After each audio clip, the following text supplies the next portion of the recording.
Okay. So first she's going to show you the one where the knees are bending too quickly.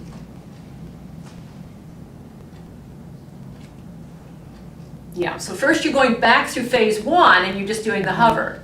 You're finding the hover, heavy heels, heavy tail, heavy head, and then you're coming forward, and as you come forward, if you bend your knees first, feel how there's just so much weight in your arms.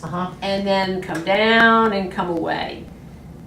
So that's, and Pam can explain to you the difference after she's done this one. Yeah. Right. So now this is the one where she's going to actually evoke the core. She's going to come through and look forward after she's come forward in the hover. Finding the hover, floating the hover, coming forward, and now you look up. And as you look up, you keep looking up, that lifts your chest. That puts you in the shoulder blade to deep belly. Completely different relationship to spine, and now look how much stronger. Right. And like she's saying, her hips were able to come forward. Right. She's able to open up her hips. Yeah. So you say a little bit about that. What do you notice? It's like your whole body does the movement. It's a coordinated whole body movement rather than than pushing my hips forward and then trying to get my head up. Exactly. Which is segmented. It's not whole flow. Yes. And by doing it with getting there, then lifting your head, and then your head just pulls you right into perfect alignment. And it feels right. Beautiful, beautiful. So do one more of those so people can see what you're talking about. So it's evoking. What we're doing is we're finding the hover through the rounding first, finding this down through the feet, down through the tail, heavy head, and then you float the hover. And as she comes forward, lifting from inner ankle to inner ear, it's inner ear and peripheral vision opening up, lifts the chest. Right, allows your hips to come forward, and you reach back through the heels, and you feel the lift up through the chest. Yes, and then you look down and hover. That was beautiful. Yeah, great. And then come up to standing. So that was phase 2. It was beautiful. It makes a huge difference. You can hold it longer too. Yeah. You can hold it. It's not just your arms holding you up. So. Well, there's that internal strength that you were talking about. Right. That we just are. It's inherently there, but often we don't access it. That's exactly it. Yeah. And that's the neat thing about your body. It has some kind of motor memory from way back when you were infant developing. Yeah. That's the way to move. And once you elicit that, my gosh, you can do it again. Yeah. So it's great. Yeah, it's gorgeous. So let's go to phase 3 now, Okay. into the lunge.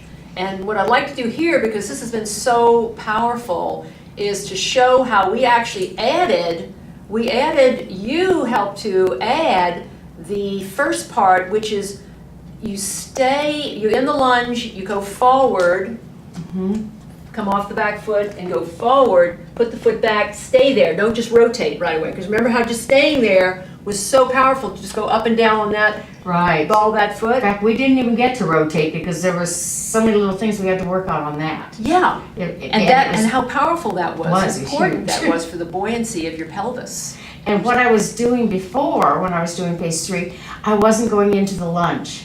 I went straight to bearing weight on the wall. Great. Why don't you show So that? I'll for a show moment. that one first, okay? Because that was huge too.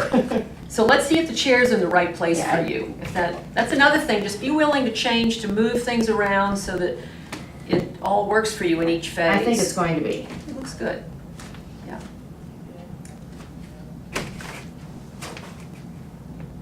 So that's what I would. That's what she was doing. But even though, sometimes it's you look at a practice and you just go, well, this is the exciting part right here, and you just go right to it. And what were you noticing about that? Sometimes I couldn't maintain contact with the wall. Right. It varied from day to day. My foot would slip down, and I'd have to kind of keep correcting myself, and I couldn't make, didn't feel right, but that's what I was doing. Because once again, you were working the part of the body Right. rather than engaging the whole body. Right. So Yeah. now you'll see the setup that Pam's going to use to actually come off the back foot, through her head, and then feel down the back, up the front, and then she'll put her foot on the wall from head going one way, foot going the other way, so now you're in your whole body. Right, and also my leg was too high on the wall. Beautiful. Yeah. You probably could see that in the video. Yeah. I can't. So there's your, let's first of all look at, here's the setup, and this is why it's so important to give yourself time to feel this. Back of the arm to the shoulder blade, wide chest, there's your waterfall down the back, shoulder blade, sit bone, tailbone, into the tripod of the foot. That allows you to come off the wall, inner ankle, inner thigh, internal belly through the front of the spine, through the inner ear, and now, boom, her foot gets to go onto the wall, and now see how connected you are? Mm-hmm. Yeah, so she can feel solid. Foot's going back, head's going, and it's not as though you're just hanging on the wall, right, Pam? No, I'm extending into the wall. It's She's like, going into the wall, through the wall. right. So it's The a other feeling side. of, boom, really being connected. This is beautiful. So this is when Pam first started, she couldn't stay on the wall. I mean, this was impossible. And this is the other piece that she just helped to create in this phase of the work. When you go on the ball of this foot, so this right here is so valuable, just feeling how creating space in this hip as you inhale, keep the hips up as you exhale that heel down. Oh. And that is amazing. This is an amazing practice here. Inhale to float up.